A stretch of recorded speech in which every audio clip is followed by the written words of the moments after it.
한명숙 모해 위증 의혹 사건 다시 이슈가 되고 있는데요. 이와 관련해서 들으신 대로 대검 부장회의 계속 진행이 되고 있습니다. 이 관련 내용을 좀 이야기를 나눠보도록 하겠습니다. 두 분 모셨습니다. 박주희 변호사, 최영일 평론가와 함께하겠습니다. 어서 오십시오. 안녕하세요. 예. 일단은 박범계 법무부 장관 수사지휘권을 받아들여서 이 회의가 이제 소집이 된 건데 말씀드린 대로 한명숙 전 총리와 관련된 모해 위증 의혹 사건 이걸 이제 재심의를 하는 과정이라고 봐야 될 것 같습니다. 일단 어떤 절차로 좀 진행이 되는지 설명을 해주세요. 네, 이 대검 오늘 부장회의 자체가 열리게 된 계기가 박범계 장관이 이 사건 처리 과정에서 좀 공정성에 대해서 의심할 만한 정황이 있다. 그래서 다시 재심의하라 이런 식으로 했기 때문에 일단 이 과정에 대해서 혹시 공정성에 의심이 있는지 이 부분에 대해서 한번 살펴볼 것 같습니다. 그리고 오늘 그 회의 자체에 그 임은정 검사도 참여를 하거든요. 임은정 검사가 본인이 이 사건에 대해서 직무 배제됐다라고 해서 이 문제 제기를 한 게 있기 때문에 어떤 부분에 있어서 이 공정성에 의심할 만한 정황이 있었는지 의견을 청취를 하는 부분도 가질 거고요. 또 그럼 또 수사했던 담당했던 이 측에서는 어떠한 절차에 따라서 어떠한 자료의 근거로 이런 무혐의 처분을 했는지 이 부분에 대해서도 반론을 하는 계기가 있을 거고 또 참여한 이 검사 그 부장들과 또 고검장들이 관련 자료들을 검토를 하고 그거에 대해서 의견을 수렴하고 토론하는 절차를 거칠 것 같습니다. 네. 이 모해 위증 의혹이 구체적으로 어떤 사건이었습니까? 네, 그러니까 이제 자꾸 한명숙 전 총리 이렇게 들어가다 보니까 한명숙 전 총리가 불법 정치 자금을 수수했다 이런 혐의로 벌써 10년 전에 이 1심에선 무죄였어요. 2심에선 유죄, 징역 2년, 대법에서 확정 판결이 되고 2년의 실형을 다 살고 끝난 사건입니다. 이 사건 자체는.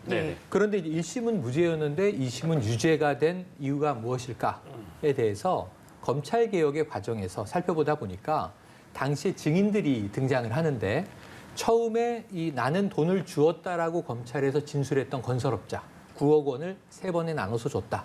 이렇게 이야기가 됐는데 법정에서는 모함을 한 것이다. 그러니까 제가 돈을 주지 않았는데 줬다고 말했습니다라고 이야기를 한 거예요. 그러니까 진술이 번복된 거죠.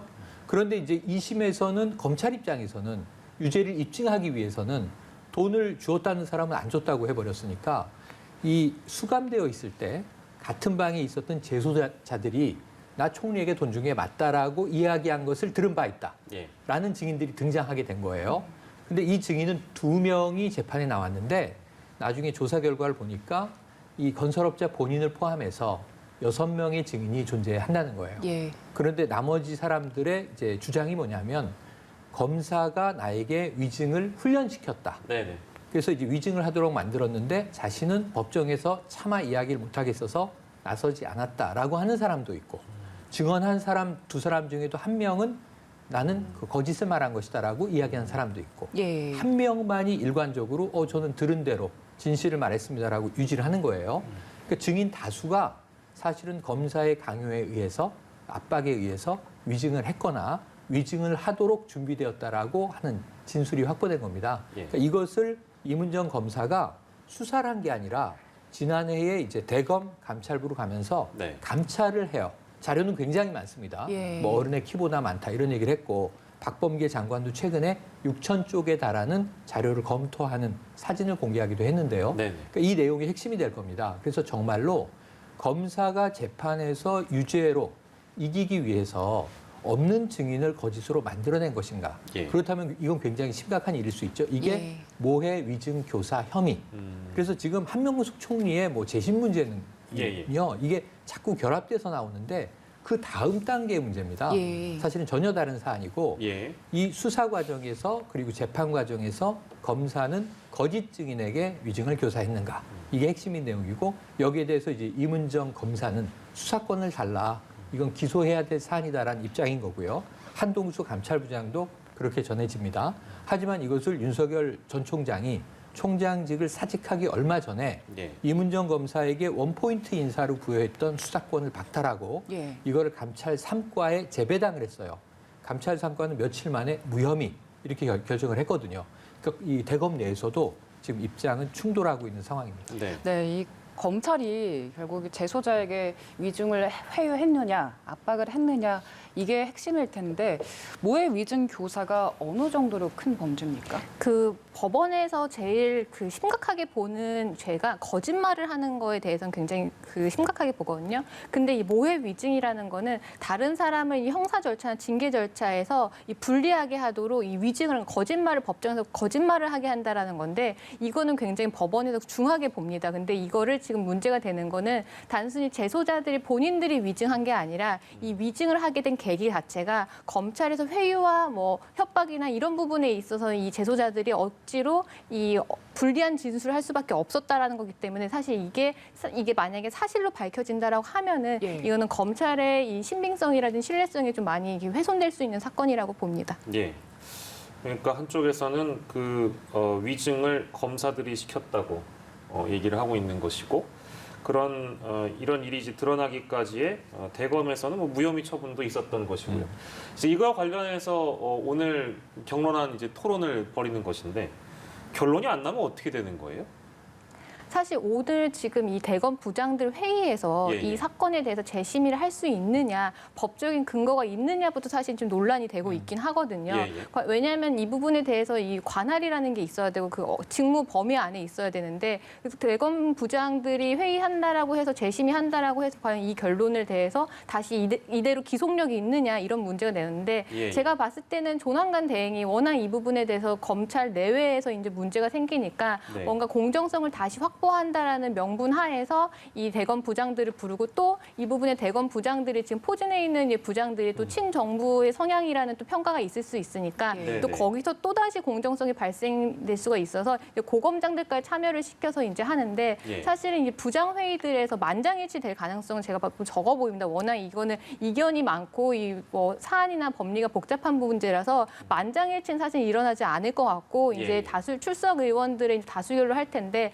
다수결로 해서 어느 결과가 나온다 하더라도 조난관 대행이 그거를 또 반드시 수용한다라는 할 의무는 또 없는 거거든요. 그래요? 네, 그래서 이게 결국에는 조난관 대행이 스스로 결정을 해야 되는데, 네. 근데 그냥 그 오늘 나온 결과를 그냥 바로 수용을 할지 아니면 또 다시 본인만의 이제 결정을 할지는 아마 좀 봐야 될 것 같습니다. 지켜봐야 될 것 예, 같습니다. 예, 네, 지금 이 모해 위증죄 공소시효가 20일 12시더라고요. 밤 12시.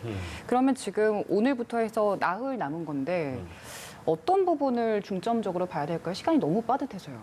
네, 맞습니다. 근데 지금 이번에 얼마 전에 이제 대검에서 발표했던 거에 대해서는 이 무혐의를 하면서 이 이유가 재소자들의 진술을 신빙할 수 없다, 믿을 수 없다라는 이런 그 의견을 밝혔어요. 그래서 예. 이번에서 오늘 토론의 주제도 과연 이 기존에 그러니까 그 당시에 검찰이 수사했던 이 재소자들을 수사했던 조사했던 기록이와 그리고 새롭게 조사한 기록들을 보면서 과연 재소자들이 한 말 자체가 믿을 수 있는지 없는지 이 부분이 중점적으로 좀 파악할 것 같습니다. 그리고 또 다시 그리고 설사 만약에 믿을 수 있던 아니면 믿을 수 없던 어떠한 결론이 나온다 하더라도 그 이번에 대검에서 다시 수사하는 과정에서 혹시 절차적인 문제가 없었는지 예. 이 부분도 또 하나의 쟁점으로 좀 살펴볼 것 같습니다. 예, 뭐 여러 가지 뭐 쟁점들까지 저희가 좀 들여다봤고, 글쎄 뭐 앞서서도 저희가 잠깐 언급을 했습니다만 시간이 너무 네. 빠듯한 게 가장 문제인 것 같아요. 시간이 예. 좀 뭐 여유로웠다면 뭐 좀 여유롭게 지금까지 있었던 과정에 대해 전반적으로 다시금 들여다보고 뭐 토론하는 것도 좋은데 뭐 이게 시효가 뭐 진짜 나흘 남은 거라면 이게 지금 결론이 난다고 하더라도 그 결론에 대한 어떤 정당성이랄까 그런 의문은 또 제기되지 않을까요? 그러니까 이게 왜 검찰 개혁의 사안이 돼버린 거냐면 예. 검사가 반인권적인 수사 방식으로 재판에서 이기고자 했다. 그러니까 어찌 보면 반칙을 썼다는 거잖아요, 검사가. 네. 이 공정하게 재판이 이루어져야 하는데 사실은 조작을 했다라는 의혹이잖아요. 근데 이거를 역으로 공소시효가 왜 다투게 됐을까요? 이게 국민 책임은 아니잖아요. 네. 예. 정부 책임도 아닙니다. 예, 예. 이게 검찰 책임이거든요. 수사를 안 했어요, 그동안. 그래서 수사하라고 이제 법무부 장관이 이야기하고 감찰 지시를 이제 추미애 전 장관이 내리고 박 장관이 수사 지휘를 했는데 예. 이 수사를 안 했다니까요. 검사에 대한 수사를 검찰이 안 했습니다. 그럼 그동안 손 놓고 있었느냐? 이 관심 있는 국민들은 내막을 많이 아십니다. 텔레비전 프로그램에서는요. 예. 우리가 그 르포르타주 심층 탐사보도 프로그램에서 여러 차례를 다뤄서 재소자의 육성 증언이 방송을 탄 사건이에요. 예, 예. 그래서 예를 들면 재소자 한 씨, 예. 지금 검찰 측에서는 저 사람의 말을 믿을 수 없다, 이상한 사람이다 예. 이렇게 규정을 했는데 네. 그분이 나와서 검찰이 불러서 조사실에 잘해주면서 자 우리가 시키는 대로 이렇게 하면 여러 가지 배려가 있을 것이다. 심지어 친척이 불려가서 50만 원어치의 초밥을 사가지고 간 영수증까지 다 보도가 됐어요. 예, 예, 예. 그러면서 이 재소자의 말이 입증이 돼 나가는 과정이 방송 프로그램에 들어있어요. 네. 그래서 많은 무슨 얘기들을 했냐면 방송 프로그램 3개를 검찰이 봤으면 이것을 쉽게 무혐의로 내리거나 수사를 안 하지는 않았을 텐데 이런 얘기도 나왔어요. 예, 예. 그럼 오히려 과거에 김학의 불법 별장 성접 예, 동영상 때 예. 특정할 수 없다라고 끝까지 가다 공소시효 넘어가서 예. 성범죄 처벌은 못했어요. 그러고 나서 뇌물로 지금 이제 징역을 받고 있는 상황인데 검찰은 일관적으로 무슨 얘기를 했냐면 해당 동영상 속의 인물이 누군지 특정할 수 없다. 네. 근데 이게 방송을 타니까 김학의 씨 아닌가 이렇게 돼버린 거잖아요, 다. 예, 예. 그러니까 지금 이번에도 검찰이 검사에 대한 그것도 이제 중요한 요직에 있는 검사에 대한 피의자가 된 수사다 보니까 덮으려고 했던 거 아닌가 하는 의혹의 정황이 있는 거예요. 자, 공소시효 나흘 남았는데 누구 책임이냐고요? 검찰의 책임이라고요. 이 시간 없는 걸 누굴 탓할 수가 없습니다. 그러니까 지금이라도 엄중하게 결정하라. 이게 법무부 장관의 수사 지휘가 내려진 이유예요. 왜냐하면 안 내렸으면 수사 지휘를 무혐의로 끝났을 텐데 예. 지금 이문정 이 연구관 같은 경우가 집요하게 지금 대검에 들어가서 1년간을 감찰을 한 겁니다. 그래서 이 검사가 수상하다. 이거 수사를 해야 되겠다. 근데 감찰은 불러도 소환을 해도 검사가 안 오는 겁니다. 예. 소환에 응하지 않았어요. 네. 그러니까 수사권을 달라고 계속 이야기한 게 여러 달이 또 흘렀습니다. 그러다가 이 윤석열 총장 사직 전에 그렇다면은 서울중앙지검에 겸직으로 발령을 낼 테니 수사권을 가지고 마무리를 해봐라. 그랬는데 사직하기 얼마 전에 총장이 당신은 수사권이 없어. 감찰 3과가 해. 그랬는데 무혐의가 됐어요. 예. 근데 여기에 대해서도 조난관 대행이 최근에 밝힌 바 그때도 엄정하게 하기 위해서 네. 6명의 연구관을 회의 소집을 해서 결정하도록 한 사안이다. 근데 이게 좀 행정적인 결정이에요. 기소 여부를 다투는데 검사들이 수사하고 수사 기록을 검토했다기보다는 관련 자료를 검토하고 연구관들의 의견으로 무혐의가 내려졌다는 거예요. 예. 아까 말씀하신 대로 의결의 절차가 규정된 바가 없는 겁니다. 그러니까 검찰 내부에서 어떻게 의사결정이 된 것인지에 대해서도 한번 다시 짚을 필요가 있다. 왜냐하면 검사가 반인권적으로 이 없는 증인을 만들어내서 재판에서 이기고자 했다면 앞으로 이런 일은 없도록 해야 되는 것 아닌가. 예. 무혐의라면 정말 깨끗하게 무혐의라는 게 확인돼야 될 거고요. 또 이 기소 가능성이 있는데 덮으려고 했다면 이 또한 이제 드러내서 앞으로 개선할 문제라고 봅니다. 네, 사건 의혹 제기는 지난해 5월에 돼서 사실 시간은 충분했는데 시간은 모자라지 않았었습니다. 알겠습니다. 이제 이 사건 사실 전망은 상당히 어려울 텐데 그래도 여러 가지 시나리오를 좀 살펴봐야 될 것 같습니다. 만약에 기존 무혐의 처분이 뒤집히게 된다면 그 수사팀 검사들도 이제 수사를 또 받아야 되는 상황이 되잖아요. 이런 가능성에 대해서 어떻게 보세요? 당연히 만약에 무혐의가 뒤집힌다고 하면 이제 모해 위증이 있었고 또 모해 위증 교사를 한 검사들에 대해서 수사까지 이어져야 되는데 근데 아까 평론가님께서 잘 말씀해 주셨지만 이 모해 위증 교사의 이 이슈와 이 한명순 전 총리의 재심의 이슈는 사실 좀 구분해서 봐야 되거든요. 이 구분해서 봐야지 이게 정치적으로 해석이 되지 않는 부분이거든요. 그러니까 일단은 한명순 전 총리의 재심이 인용이 되든 안 되든 상관없이 일단 모해 위증 교사가 있었다라는 거는 검찰 내부의 이런 반인권적인 행태가 있었고 이거는 검찰이 개혁해야 될 문제라서 그거는 이제 별도로 봐야 되고 그래서 검찰 만약에 사실을 밝혀진다고 하면은 이 부분에 대해서는 검찰에 대한 수사도 이루어져야 되는데 다만 이게 과연 재심으로 이어질 수 있느냐는 좀 별개의 문제입니다. 그래서 재심으로 보려면 사실은 왜 유죄로 인정이 됐는지에 대한 판결문을 봐야 되는데 그 판결문에서 봤을 때는 사실은 이 기존에 있던 그 건설업자의 진술이라든지 아니면 그 동료 재소자의 진술이 유죄 인정하는 데는 그렇게 그다지 많은 영향을 미치진 않았거든요. 그래서 그걸 좀 구분해서 좀 봐야지 정치적으로 해석이 좀 덜 개입이 될 것 같습니다. 예, 알겠습니다.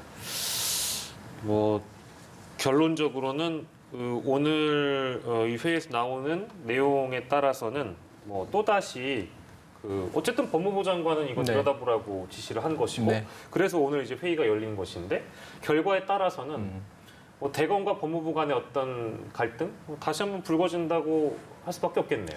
그러기를 기대하는 정치 세력이 있을지 모르겠어요. 네네. 저는 이제 지난해와는 좀 다르게 흘러갈 것 같습니다. 그 내용이 그리고 방법이 없는 게 아니에요. 예. 지금 재소자 증인 한 명을 만약에 기소하면 예. 공소시효가 멈춥니다. 그러니까 법리적인 방법이 있어요. 예. 나흘밖에 안 남은 것을 지금 멈추고 시간을 확보한 이후에 이것을 조금 더 다툴 수 있는 여지들이 있는데 그 방법을 왜 안 쓰려고 하는 것인가에 이제 의문을 좀 검찰에서는 답해야 될 것이고 예. 검찰 스스로가 이 문제가 없었다는 걸 밝히면 돼요. 이게 만약에 검사가 이 부정한 방법을 썼네, 유죄. 그러면 한명숙 전 총리 사건이 재심에서 무죄가 아니에요. 이 안에는 증거도 들어 있습니다. 증인 말고 네. 자금의 흐름이 있지 않겠습니까? 한명숙 전 총리 동생이 일부 자금을 쓴 것으로 확인된 것에 대한 해명도 필요하고 재심은 완전히 별개입니다. 근데 자꾸 이게 언론에서 이제 한명숙 전 총리 이 불법 정치자금 수수에 관한 재판에 어떤 문제가 개입됐다고 보니까 여기서 검사가 유죄면 한명숙 전 총리는 무죄되나? 전혀 그렇지 않거든요. 예. 그래서 이 부분에 있어서는 우리 검찰의 수사 행태 혹은 재판에 임하는 행태가 반인권적이고 그리고 전근대적인 문제가 있었다면 이것을 개선하자는 취지이다. 그래서 좀 검찰이 스스로 밝히는 게 가장 좋거든요. 부적절한 대목이 어느 정도 있었는데 이게 기소할 정도는 아니다. 그렇다면 뭐 징계하겠다라든가 내부에서 앞으로는 이런 일이 재발하지 않도록 어떤 대책을 만들겠다든가 이걸 국민들에게 표명하면 되거든요. 예. 그러니까 이 사건은 이미 국민들이 너무 잘 알아서 의혹이 있는 사건인데 네. 지금까지 검찰의 행동이 자꾸 덮으려는 것으로 보여지는 측면이 있다 보니까 의혹을 키우는 것도 있다. 그래서 필요하다면 공소시효를 정지하고 다시 시간을 확보하고 들여다보시든가 예. 아니면 남은 나흘 동안 깨끗하게 국민들에게 의혹을 좀 풀어주시든가 그랬으면 좋겠습니다. 얘기가 좀 돌아가는 측면이 있습니다만 결국에는 오늘 저희가 얘기하고 있는 주제의 최종 어떻게 보면 선택권을 갖고 있는 분은 뭐 조남관 직무대행일 거기 현재는 때문에 그렇습니다. 굉장히 부담스러울 거라는 생각도 좀 듭니다.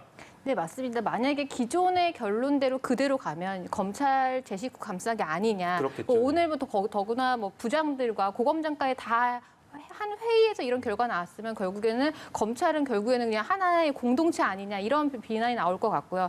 만약에 다른 결정을 한다라고 하면은 기존에 있던 이런 얼마 전에 발표했던 무혐의 결과에 대해서도 또 한번 문제 제기를 할 수가 있을 거고 또 한 측에서는 정치적인 판단이 아니냐 이런 네. 식으로 또 반론이 나올 수 있기 때문에 조남관 대행 입장에서는 오늘 좀 꽤나 머리가 많이 아플 것 같습니다. 네.